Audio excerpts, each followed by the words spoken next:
قال تبارك وتعالى في كلامه المجيد فأعوذ بالله من الشيطان الرجيم بسم الله الرحمن الرحيم وقال اركبوا فيها بسم الله مجريها ومرساها إن ربي لغفور رحيم وهي تجري بهم في موج كالجبال ونادى نوح ابنه وكان في معزل يا بني اركب معنا ولا تكن مع الكافرين قال سآوي إلى جبل يعصمني من الماء قال لا عاصم اليوم من أمر الله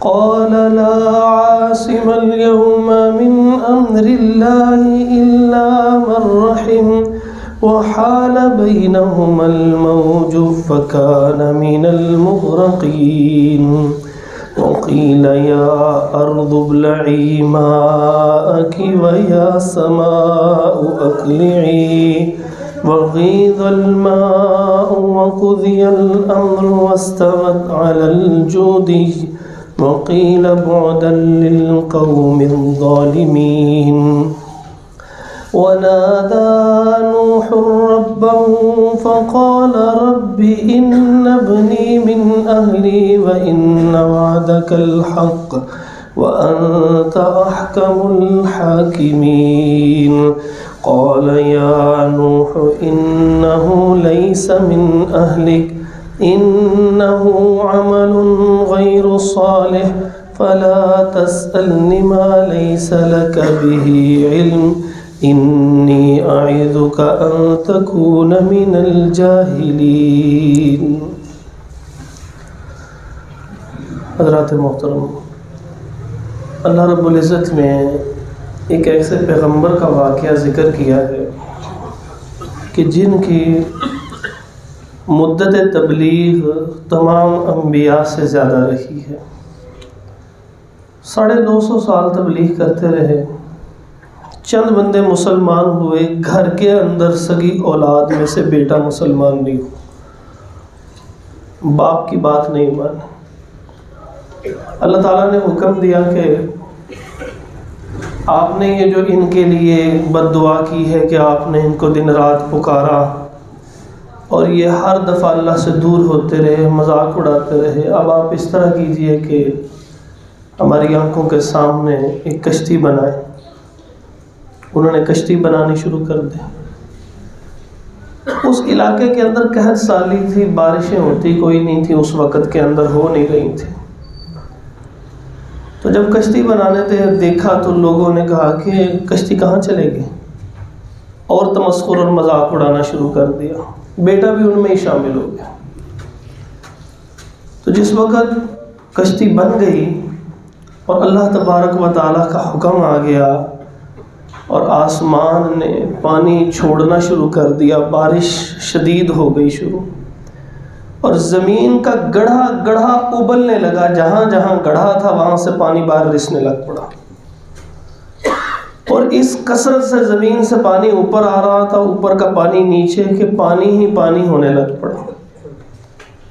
اللہ رب العزت نے حکم دیا کہ یہاں پر اس کشتی میں جوڑا جوڑا رکھ لیجئے، اور پھر جو نیک افراد ہیں وہ سارے کے سارے بیٹھ جائیں. جب وہ بیٹھ گئے تو نوح علیہ السلام جو ہیں وہ اپنے بیٹے کو پکارنے لگے. بیٹا ہے، سگی اولاد ہے. جیسے میں اکثر کہا کرتا ہوں کہ اولاد کتنی اپنے ماں باپ کی ناشکری ہوتی ہے کہ اپنے باپ کو کہتی ہے آپ نے ساری زندگی کیا کیا ہے ہمارے لیے.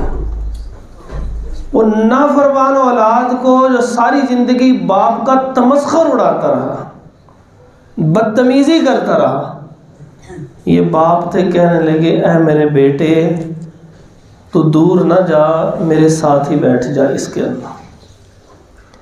اللہ تعالیٰ فرماتے ہیں کہ آگے سے وہ بیٹا پھر تمسخر اڑانے لگا، کہنے لگا پانی نیچے سے آ رہا، اوپر سے بھی پانی آ رہا ہے، اور آپ کشتی میں ہیں تو میں بھاگ کے کسی پہاڑ پہ چڑھ جاؤں گا، پہاڑوں پہ نہیں، یہ آتے پانی پونے، کتنا کو پانی بلند ہوگا۔ فرمایا ابھی وہ یہ لفظ ادا کر رہا تھا کہ ایک شدید موج آئی اور وہ اس کو لے کے غرق کر دیا پکڑ کے۔ اور نوح علیہ السلام نے اپنی آنکھوں کے سامنے اپنے بیٹے کو غوطے کھاتے چیختے دیکھا، اور آخر وہ غرق ہو رہا تھا، اور ادھر نوح علیہ السلام پکار رہے تھے، اے اللہ تو نے وعدہ کیا تھا کہ میرے اہل کو بچا لے گا، گھر والوں کو بچا لے گا۔ اللہ رب العزت نے ارشاد فرمایا انہ لیس من اہلک، یہ آپ کے گھر میں سے ہے ہی نہیں، یہ آپ کے اہل میں سے ہے ہی نہیں۔ یہ نہیں ہے کہ آپ کی سگی اولاد نہیں ہے، کوئی نسبت نہیں ہے اس کی آپ سے سگے بیٹے کی نسبت ہے، کیونکہ اللہ تعالیٰ نے اس بات کے متعلق فرمایا ہے کہ وقال نوح ابنہ، نوح علیہ السلام نے اپنے بیٹے سے کہا، اگر ان کا سگا بیٹا نہ ہوتا تو اللہ یہ نہ فرماتے کہ اپنے بیٹے سے کہا، وضاحت کر دیتے تو اصل میں ان کا بیٹا ہی نہیں ہے۔ فرمایا انہ لیس من اہلک، یہ آپ کے اہل میں سے نہیں ہے، نسبت بہت بڑی ہے آپ کے ساتھ۔ اور نوح علیہ السلام وہ پیغمبر ہے کہ جن کو اللہ رب العزت نے 5 پیغمبروں کا ذکر کرنے کے بعد فرمایا یہ اولو العزم پیغمبر ہے، ان میں سب سے پہلے نوح علیہ السلام، یعنی 5 عظیم ترین پیغمبر، ان میں نوح علیہ السلام پہلے، پھر اس کے بعد ابراہیم علیہ السلام، یہ تاریخی اعتبار سے، پھر موسیٰ علیہ السلام، پھر عیسیٰ علیہ السلام، پھر محمد رسول اللہ صلی اللہ علیہ وسلم۔ اور اب ہائی انسانوں کے اندر اولیاء، اور ان میں انبیاء کا مقام سب سے اعلیٰ ہے، انبیاء میں رسولوں کا مقام ہے، رسولوں کے اندر ان رسولوں کا کہ جن کو اولو العزم کہا جاتا ہے، ان 5 میں سے ایک نوح علیہ السلام۔ جلالت شان کتنی ہے، جلالت شان اتنی ہے کہ اللہ نے اولو العزم پیغمبروں میں شمار کر دیا، لیکن ساتھ فرمایا کہ یہ بیٹا آپ کے اہل میں سے نہیں، آپ کی نسبت کام نہیں آئے گی اسے۔ انہو عمل غیر صالح، اس کے اعمال صحیح نہیں ہیں۔ جب اعمال ٹھیک نہ ہوں تو نسبتیں کام نہیں آتی، اور جب اعمال ٹھیک ہوں تو پھر نسبتیں کام آتی ہیں، یہ ہے ہمارا عنوان۔ فرمایا جب جنت میں لوگ جنتی چلے جائیں گے تو وہ جو کم درجے کا آدمی ہوگا، اگر وہ پہنچ گیا جنت کے اندر تو پھر اس کا جو بڑے درجے والا ہوگا اللہ اس کو اس کے ساتھ ملا دیں گے۔ نسبتیں کہاں کام آئیں گی؟ جب جنت میں پہنچ جاؤ گے، جنت میں پہنچنے سے پہلے نسبتیں کام نہیں آئیں گی۔ صحیح مسلم کے اندر حدیث ہے، رسول اللہ صلی اللہ علیہ وسلم نے ارشاد فرمایا من بطأ به عملہ لم یسر به نسبہ، جس شخص کے بدعمال نے اس کو پیچھے کر دیا نا، بدعمالیوں کی وجہ سے وہ جنت سے پیچھے ہٹ گیا، اللہ کی رحمت سے پیچھے ہٹ گیا، لم یسر به نسبہ، اس کا نسب اس کو آگے نہیں کرے گا۔ نوح علیہ السلام کے بیٹے کا واقعہ ذکر کر دیا اللہ۔ نسبتیں لیے پھرتے ہو کہ بڑی نسبت ہے جی، آپ میرا تو خاندان ایسا تھا، کسی کا خاندان نوح علیہ السلام جیسا کیسے ہو گیا؟ کوئی کسی کو نہیں چھڑا سکے گا، کوئی کسی کا کام نہیں آئے گا، یاتی یوم القیامت فردا، اکیلے اکیلے آنا پڑے گا، نسبتیں پیچھے رہ جائیں گی۔ اتنے عظیم پیغمبر کے دعا کہ جن کے نام کے بغیر نماز مکمل نہیں ہے، اور نماز کے بغیر دین اسلام مکمل نہیں ہے۔ اور وہ کون سے پیغمبر ہے؟ جناب ابراہیم علیہ السلام۔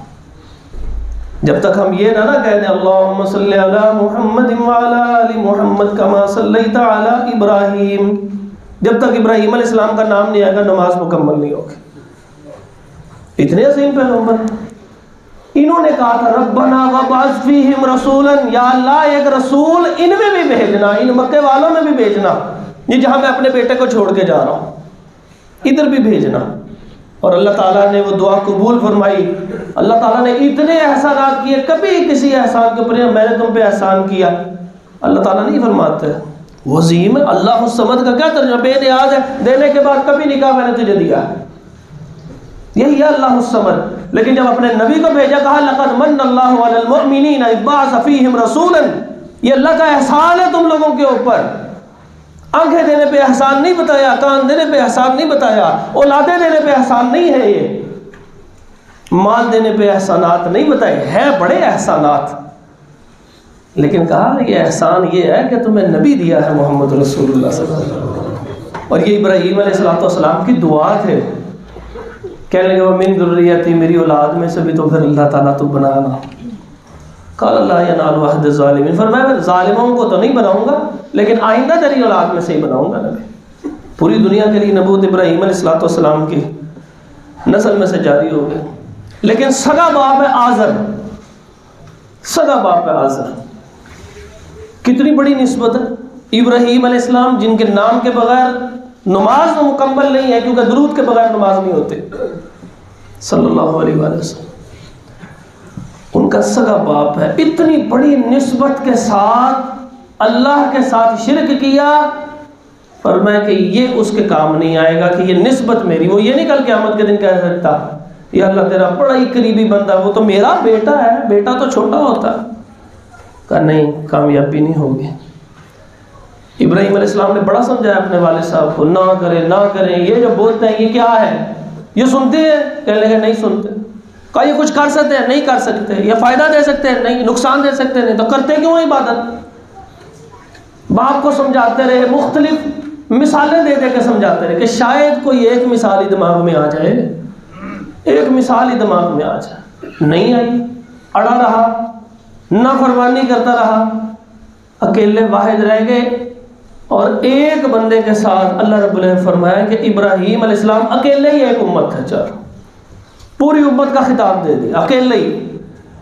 پھر آمن لہ لوط، پھر لوط علیہ السلام ان کے جو رشتہ دار تھے وہ ان کے اوپر ایمان لے کر آئے، پھر اللہ نے ان کو بھی نبی بنا دیا، لیکن وہ اکیلے ہی تھے اس وقت۔ سگا آپ اندازہ کریں کہ باپ کتنا قریبی رشتہ ہے۔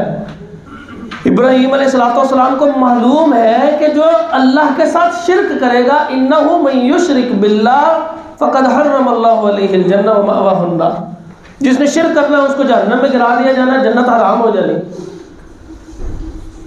اللہ تعالیٰ نے ایک جگہ فرمایا وَلَقَدْ أُوحِيَ إِلَيْكَ وَإِلَى الَّذِينَ مِنْ قَبْلِكَ، آپ سے پہلے بھی اور آپ پر بھی ایک وحی کی ہے، لَئِنْ أَشْرَكْتَ، اگر شرک کیا نا آپ نے بھی، لَيَحْبَطَنَّ عَمَلُكَ، آپ کے اعمال بھی سارے کے سارے حبط کر دیے۔ حبط کس کو کہتے ہیں؟ ایک ہوتا ہے کوئی چیز مٹا دی جاتی ہے نا تو اس کے پیچھے اس کے اثرات رہ جاتے ہیں، اور حبط کہتے ہیں جب اثرات بھی ختم ہو جائے، پہچان ہی ختم ہو جائے، یہاں پہ کچھ تھا کہ نہیں تھا، اس کو کہتے ہیں حبط۔ میں جتنے مرضی تو نیک عمل کر لو گے، کوئی بھی نیک عمل کر لے گا، اگر شرک نکلا سارے اعمال حبط کر دیے جائیں گے۔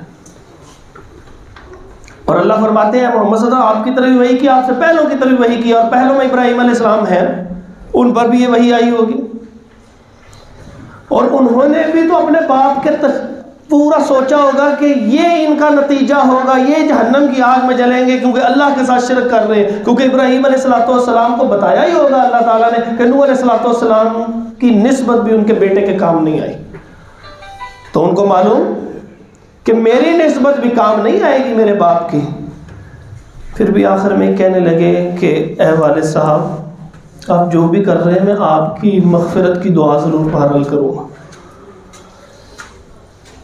جس وقت اللہ رب العزت نے فرمایا کہ جس وقت ان کو یہ پتہ لگ گیا کہ یہ اللہ تعالیٰ کا دشمن ہے، تو فرمایا کہ یہ اس سے بری ذمہ، کہنے لگے یا اللہ یہ تو پکا پکا دشمن ہے، مجھے تو چاہیے، یہ باپ بھی نہیں چاہیے۔ فرمایا کل قیامت کا دن ہوگا، اللہ تعالیٰ رسوائی سے بچائیں گے کہ ابراہیم علیہ السلام کا باپ لایا جائے گا، وہاں ابراہیم علیہ السلام بھی ہوں گے۔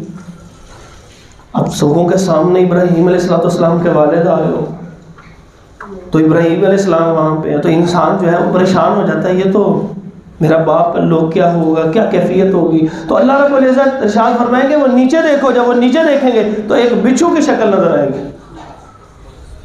ایک کیڑے کی شکل نظر آئے گا، اور اس کو اٹھا کے جہنم میں پھینک دیا جائے گا، اور اس کو بنا دیا جائے گا ان کے باپ کو، تاکہ لوگوں کے سامنے شرمندگی نہ ہو۔ ابراہیم علیہ السلام ہے سگا باپ، وہ نسبت سے بچ نہیں سکا، سگا باپ ہے نسبت کی وجہ سے نہیں بچ سکا، عمل کرنے پڑیں گے۔ محمد رسول اللہ صلی اللہ علیہ وسلم پہ ایک وحی نازل ہوئی، 3 سال آپ صلی اللہ علیہ وسلم کا حکم تھا بس جس اچھے بندے کو دیکھتے ہیں اس کو دین اسلام کی تبلیغ کرنا، تبلیغ کر رہے ہیں۔ 3 سال بعد ایک وحی نازل ہوئی یعنی عمر عزیز تقریباً 43 سال ہے، 43، 40 سال کی عمر میں وحی آ رہی. حکم ہے وانذر عشیرتک الاقربین، اپنے قریبی رشتہ داروں کو ڈرائیے. اب نبی پاک صلی اللہ علیہ وسلم نے کہا اپنے قریبی رشتہ داروں کو ڈرائیے، اس کا مطلب رسول اللہ صلی اللہ علیہ وسلم کی نسبت اعظم بھی کام نہیں آ رہی ان کے قریبی رشتہ داروں کے، ان کو ڈرائیے. اب نبی پاک صلی اللہ علیہ وسلم نے اللہ تعالیٰ سے نہیں کہا یا اللہ میں تو خاتم النبی ہوں، میری نسبت بھی کام نہیں آنی، رشتہ داری کی نسبت کام نہیں آنی، امتی کی نسبت کام آئے گی. امتی بننا پڑے گا، جو امتی کے صف میں نہیں آئے گا وہ کام نہیں آئیں گے. بلایا، آوازیں دی، کہا یا معاشر القریش، اے قریش والو ادھر آؤ. اور راوی کہتا ہے مجھے شک ہے شاید یہ کہا تھا یا کوئی اور نام لیا. وہ جب قریب آ گئے کہنے لگے آپ صلی اللہ علیہ وسلم لا اغنی عنکم من اللہ شیئا، میں تمہیں اللہ تعالیٰ سے نہیں بچا سکتا، یعنی میری نسبت تمہارے کام نہیں آئے گی، ساری نسبت کام نہیں آئے گی. پھر فرمایا ہے بنو عبد مناف، وہ آگے کہنے لگے آپ صلی اللہ علیہ وسلم نے فرمایا لا اغنی عنکم من اللہ شیئا، میری نسبت تمہارے کام کوئی نہیں آنے.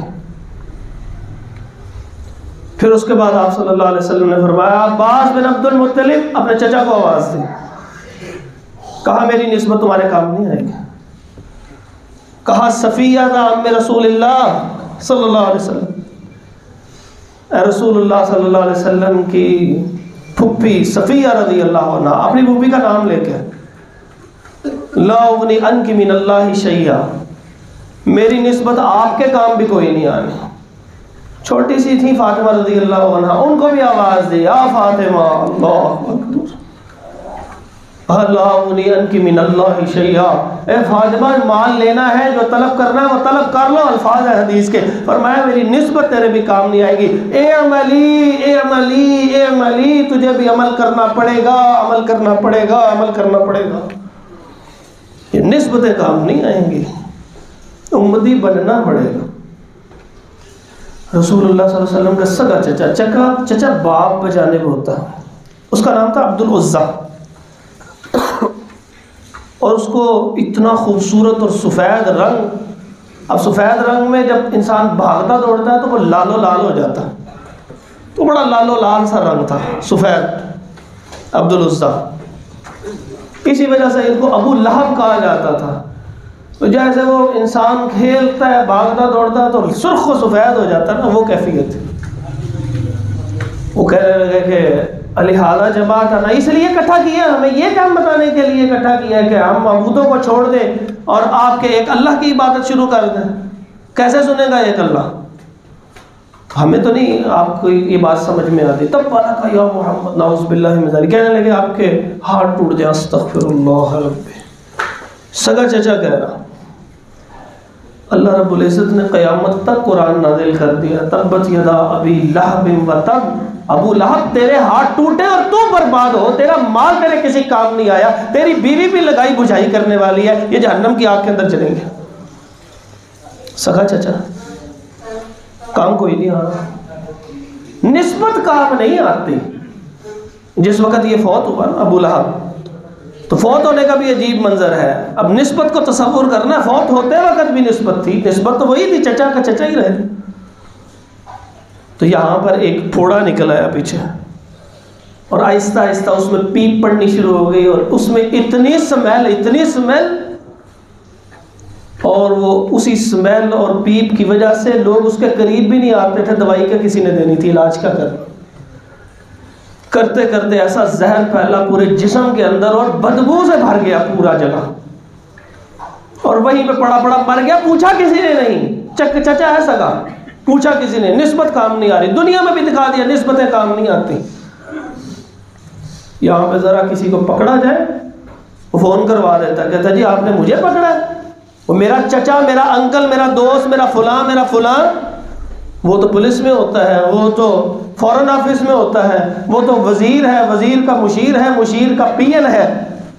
3600 اس کے پاس بہانے ہوتے ہیں اور جگہ ہوتی ہیں اور نسبتیں ہوتی ہیں اور رشتے نکال کے بیٹھ جاتا ہے، میں بچ جاؤں گا.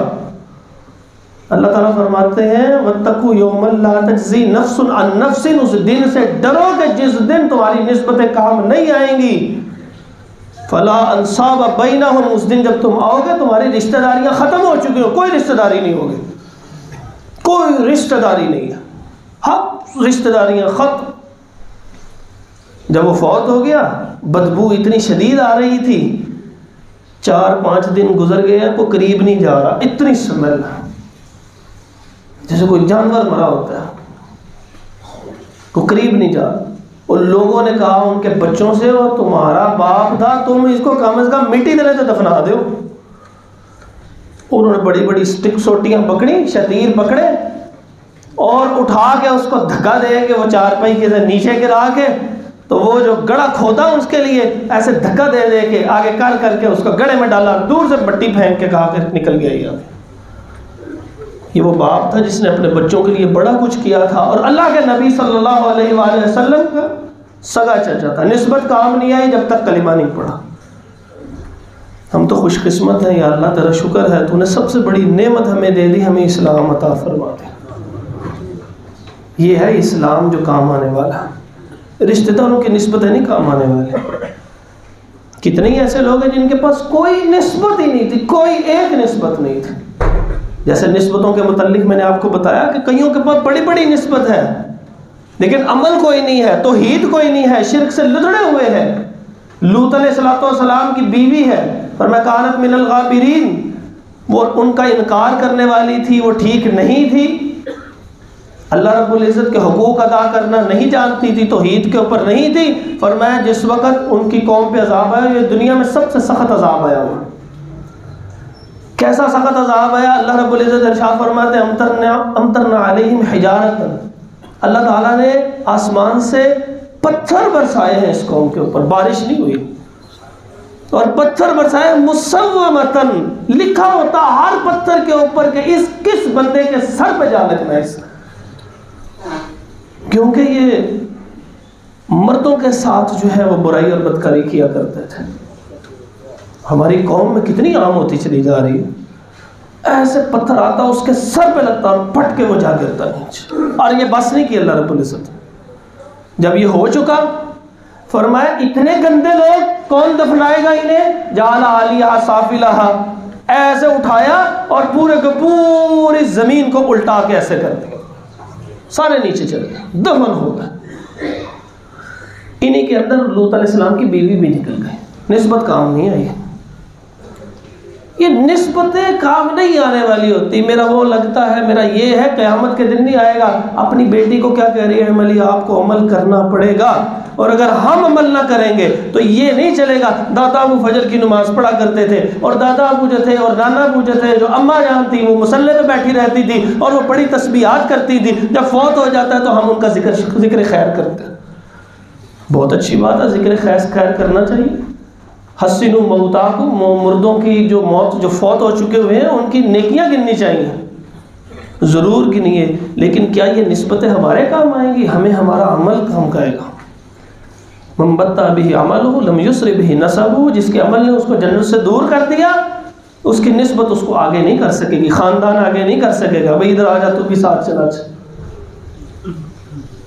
یہ جو شہداء کو اور اللہ کے اولیاء کو اور انبیاء کو اور حفاظ کرام کو اجازت ملے گی سفارش کی، یہ مشرکین کے لیے نہیں ملے گی۔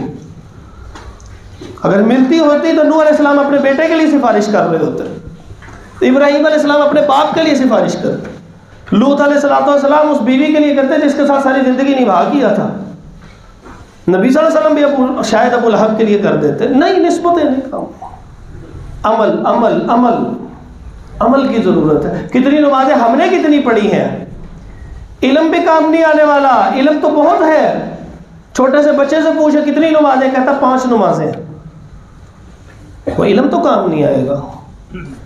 اللہ رب العزت نے قیامت کے دن جو ہے وہ جو سب سے پہلا سوال اللہ تعالیٰ کی طرف سے کیا جائے گا وہ یہ ہوگا، سب سے پہلا بندے سے جو حساب لیا جائے گا، اول ما یحاسب بہ العبد الصلاۃ، نماز کے بارے میں کتنی نمازیں پڑھ کے آیا، یہ نہیں پوچھا جائے گا نمازیں کتنی فرض تھیں،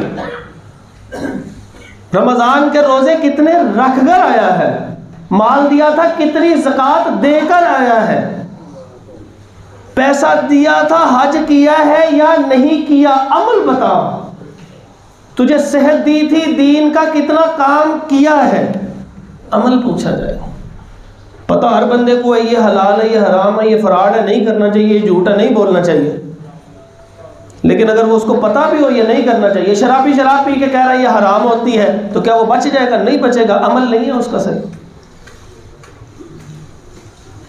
ایک بندے کو پتہ بھی ہے نمازیں 5 فرض ہیں، وہ آگے سے یہی کہہ رہا ہے کہ میری جو ہے میرے کپڑے ٹھیک نہیں ہیں. نماز تو نہ پڑھی اس نے، تو عمل تو اس نے کیا نہیں. اب چاہے اس کے دادا ابو ہو، چاہے اس کا کوئی اور قریبی رشتہ دار ہو، چاہے اس کے والد مکرم ہو، وہ تہجد کیوں نہ پڑھتے ہوں، اس تہجد کا اس بچے کو کیا فائدہ؟ کچھ بھی فائدہ نہیں. یہ مال کی وراثت نہیں ہے کہ جو اگلے کو مل جائے گی. جو مصلے بے آباد ہو چکے بڑوں کے جانے کے بعد، کس نے ان کو اب تک آباد کیا ہے؟ یہ سوال ہوگا. کس نے ان کو آباد کیا؟ وہ تو اپنے اعمال لے کے چلے گئے، کس نے ان کو آباد کیا؟ اور کتنے ہی ایسے افراد دنیا میں آئے جن کی کوئی نسبت نہیں تھی، کوئی جانتا نہیں تھا. اللہ رب العزت نے پھر ان کے اعمال کی وجہ سے ان کو اتنا دنیا میں مقام عطا کیا، لوگ آج بھی ان کو جانتے ہیں، جاننے والے آج بھی ان کو جانتے ہیں. 3 بندوں کا ایک چھوٹا سا واقعہ سنا دیتا ہوں. ایک یہودی، دنیا میں سب سے زیادہ مسلمانوں کے خلاف یہودی ہوتے ہیں. ایک یہودی پچھلی صدی کے اندر، وہ صحافی تھا، فلسطین میں گیا، وہاں مسلمانوں کے اوپر ہونے والے یہودیوں کے مظالم دیکھے، رپورٹنگ کی، اور اس پورے علاقے میں ایک بہت بڑے اخبار کا چیف ایڈیٹر مقرر ہو گیا. انہوں نے اس کو یہاں پر بھیج دیا، بر صغیر کے اندر، ابھی تقسیم نہیں ہوئی تھی. یہاں پر آیا، علامہ اقبال سے بھی ملا اور افراد سے بھی ملا، اور یہاں پہ سفر کر رہا تھا. اس پورے علاقے میں اس نے بہت سفر کیا. ٹرین میں بیٹھا ہوا تھا، عرب کے اندر ہی ایسے گزر رہا تھا. ٹرین میں بیٹھے بیٹھے ایک صاحب اس کے ساتھ مسلمان بیٹھے ہوئے تھے، یہ یہودی تھا. اس نے اپنا کھانا کھولا، ٹائم ہوا، کھانا کھولا. اس نے کہا آپ کھانا کھا لیجیے. وہ کہنے لگے میں تو آپ کو جانتا بھی نہیں ہوں. کہنے لگے نہ بھی جانتے ہوں کوئی بات نہیں، اللہ تعالیٰ کی مخلوق ہے، کھائیں آپ کھانا ساتھ. یہی ہمارے نبی کا اسوہ حسنہ ہے. اس نے کھانا تو کھایا، لیکن کہتا ہے یہ اس وقت میرے دماغ کے اندر ایک بات آ گئی، یہ ہے مذہب اچھا. کہتے میں نے اسلام کا مطالعہ کرنا شروع کر دیا، اسلام قبول کر لیا. اور یہ وہ بندہ ہے، اس نے اس کا نام محمد اسد رکھا دوبارہ، جو یہودی سے مسلمان ہوا تھا. اتنا دین کا نالج تھا. قرآن مجید کی انگریزی میں ایک بنیادی پہلی تفسیر اس بندے نے کی ہے. اور جس وقت پاکستان کا آئین بن رہا تھا، اس وقت جو پاکستان کے آئین کی جو اسلامائزیشن تھی، کیونکہ وہ آل انڈیا ایکٹ 1935 کا چلا آ رہا تھا، اس کا جو مسودہ تھا اسلامی تعلیمات کا، یہ اس یہودی سے مسلمان ہونے والے کے حصے میں آیا ہے، جس کے اندر لکھا ہوا ہے کہ قرآن و سنت کی بالادستی ہوگی. یہ اللہ نے اس بندے کے، جس کے ماں باپ کا بھی ابھی ہمیں علم نہیں ہے، اللہ رب العزت نے جب انسان نے عمل کیا، قیامت تک یہ انشاءاللہ ملک قائم رہے، اور یہ جملہ یہ اس کی حسنات میں لکھا جاتا رہے گا کہ قرآن و سنت کی بالادستی ہوگی. نسب تو کوئی بھی نہیں تھا، وہ تو یہودی خاندان کا تھا، کون جانتا تھا اسے، کون سا نسب تھا. ہندوؤں میں سے ایک ہندو تھا، بر صغیر کے اندر ابھی تقسیم ہو چکی تھی. کہتا میں ایک دن سکول میں گیا، وہاں پر ایک بندہ جو ہے ہمارا مسلمان استاد جو ہے وہ کچھ بتا رہا تھا دین اسلام کے بارے میں. تو میں بھی سننے بیٹھ گیا، کچھ سنا، کچھ نے کتاب مجھے دے دی کہ ہمارے پاس بیٹھے تو کچھ پڑھ لو. مولانا مودودی صاحب کی ایک بک پکڑی، اور اس کے اندر سب سے شروع میں لکھا ہوا تھا ان الدین عند اللہ الاسلام. دنیا میں بہت سارے دین ہیں، اللہ تعالیٰ فرماتے ہیں کہ اسلام جو ہے وہ اصل دین ہے، ام الادیان ہے، تمام دینوں کی اصل ہے، اور یہی اللہ کے نزدیک اصل دین ہے. کہتا میں نے اس کو جب پڑھا تو کہنے لگا، میرے دل میں خیال پیدا ہوا کہ مجھے اسلام کے بارے میں پڑھنا چاہیے. پڑھتے پڑھتے میں نے ایک آیت پڑھی سورۃ العنکبوت کی، جس کی وجہ سے اس سورت کا نام العنکبوت ہے، مکڑی. کہا یہ جتنے لوگ ہیں جو غیر اللہ کو پکارتے ہیں ان کا پکارنا مکڑی کے جالے کی طرح ہے، جیسے مکڑی کے جالے میں طاقت نہیں ہوتی اس طرح غیر اللہ کو پکارنے والوں کی پکار میں کوئی طاقت نہیں ہوتی۔ کہتے ہیں یہ آیت میری زندگی میں داخل ہوئی، میں نے اسلام قبول کیا، اس کے بعد میں مدینہ طیبہ میں چلا گیا، ایک ہندو مسلمان ہونے کے بعد مدینہ یونیورسٹی میں چلا گیا، جہاں جانا چند نمازیں پڑھنا ایک مسلمان کا خواب ہوتا۔ وہاں گریجویشن کرنے کے بعد میں دوسری یونیورسٹی میں گیا اور وہاں پر میں نے سنا کہ حضرت ابو ہریرہ رضی اللہ تعالیٰ عنہ نے بہت ساری حدیثیں بیان کیا، میں نے ان ساری حدیثوں کو اکٹھا کیا اور ماسٹر کی ڈگری حاصل کی اس کے اوپر۔ اس کے بعد میں ازہر یونیورسٹی میں چلا گیا، میں نے وہاں سے پی ایچ ڈی کی ڈگری لی۔ اس کے بعد مدینہ یونیورسٹی میں بطور استاد آیا، یہ ہندو تھا بندہ، اور جب یہاں پر آیا فرمانے لگے کہ میں نے پھر حدیثیں ساری اکٹھی کرنے شروع۔ ایک سوال ہے ہمارے ذہنوں کے اندر بھی، کہنے لگے یہی میرے ذہن میں بھی تھا، اتنی بکھری ہوئی حدیثیں ہیں ساری اکٹھی کر دی جائیں، اور جو حدیثیں ایک ہی حدیث بہت ساری جگہوں پہ آئی ہے ان سب کو ایک جگہ کے اندر لے لیا جائے اور ایک دفعہ لکھ لیا جائے بغیر تکرار کے لکھ لیا جائے۔ کہتے ہیں میں نے وہ ساری حدیثیں اکٹھی کی، 16,500 کے قریب حدیثیں انہوں نے اکٹھے کی الجامع الکامل کے نام سے، 19 جلدوں کے اندر وہ، اور ایک جلد میں اس کی فہرست مرتب کی۔ اللہ تعالیٰ نے فوت ہونے سے پہلے پچھلے سال جولائی میں وہ فوت ہوئے،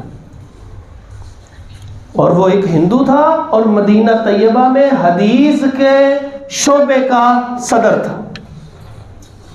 کوئی نسبت کون سی تھی؟ کوئی نسبت نہیں تھی، عمل کیا اس نے، اللہ رب العزت نے اس عمل کی وجہ سے ایسا اس کو دیا، اس کی لکھی ہوئی کتابیں پڑھ پڑھ لوگ مسلمان ہو رہے ہیں۔ اس نے قرآن مجید کا ایک انسائکلوپیڈیا لکھا ہے جس کو کئی ہندو پڑھ کے مسلمان ہوئے ہیں، کئی ہندو پڑھ کے مسلمان ہوئے ہیں اس نے، اور ہندی زبان کے اندر اپنے ہندوؤں کے لیے کتابیں لکھی ہیں کہ یہ ہے اسلام، اس کو اختیار کرو۔ نسبت تو کوئی نہیں تھی اس بندے کی، نہ اس کا باپ دادے کا کوئی علم ہوگا، نہ اس کو کوئی اور خاندان کا علم ہوگا، کوئی نسبت نہیں۔ جیسا ہی عمل کی دنیا کے اندر آیا اللہ نے اس کا تذکرہ محفوظ کر دیا، قیامت تک حدیث باقی رہے گی، انشاءاللہ اس کا لکھا ہوا وہ نسخہ بھی باقی رہے گا۔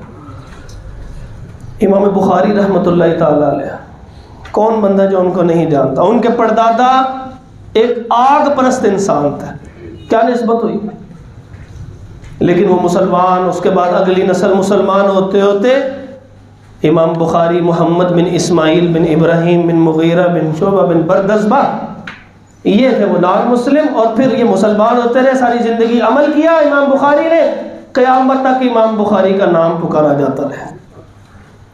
عمل عمل عمل اصل ہے، اور اگر ہم نے عمل چھوڑ دیا، نسبتیں لے کے بیٹھے رہے، جی میں فلاں پیر صاحب کا بیعت ہو گیا ہوں، میں فلاں حضرت صاحب کا بیعت ہو گیا ہوں، وہ مجھے بچا لیں گے، کیا بچائیں گے؟ محمد رسول اللہ صلی اللہ علیہ وآلہ وسلم کی نسبت ابو لہب کے لیے کام نہیں آ رہی، نوح علیہ السلام کی عظیم نسبت اپنے بیٹے کے لیے کام نہیں آتی، ابراہیم علیہ السلام کی عظیم نسبت اپنے باپ کے لیے کام نہیں آتی، لوط علیہ السلام کی عظیم نسبت اپنی بیوی کے لیے کام نہیں آتی۔ کون کسی کو کیا بچائے گا؟ کوئی بھی نہیں بچائے گا۔ عمل کرو گے اللہ آپ کا تذکرہ قیامت تک جاری رکھے گا۔ کون جانتا تھا محمد بن اسماعیل بخاری کو؟ وہ تو خاندانی مجوسی چلے آ رہے تھے۔ کون جانتا تھا علامہ محمد اسد کو؟ کون جانتا تھا ضیاء الرحمن اعظمی اس ہندو سے ہونے والے مسلمان کو؟ کوئی بھی نہیں جانتا تھا۔ اعمال کیے، نسبتیں زیرو ہے، کوئی نسبت نہیں تھی خاندانی، کوئی خاندانی بیک گراؤنڈ نہیں ہے کہ پکڑے جائیں تو کال کر کے بتائے جناب میں فلاں کا بیٹا ہوں، میں فلاں کا جو ہے وہ بھانجا ہوں، فلاں کا بھتیجا ہوں، فلاں کا کزن ہوں، اور فلاں کا رشتہ دار ہوں، فلاں کا دوست ہوں۔ کوئی ان کے پاس نسبتیں نہیں تھی، اعمال کیے، اللہ تعالیٰ نے قیامت تک ان کا تذکرہ محفوظ کر دیا۔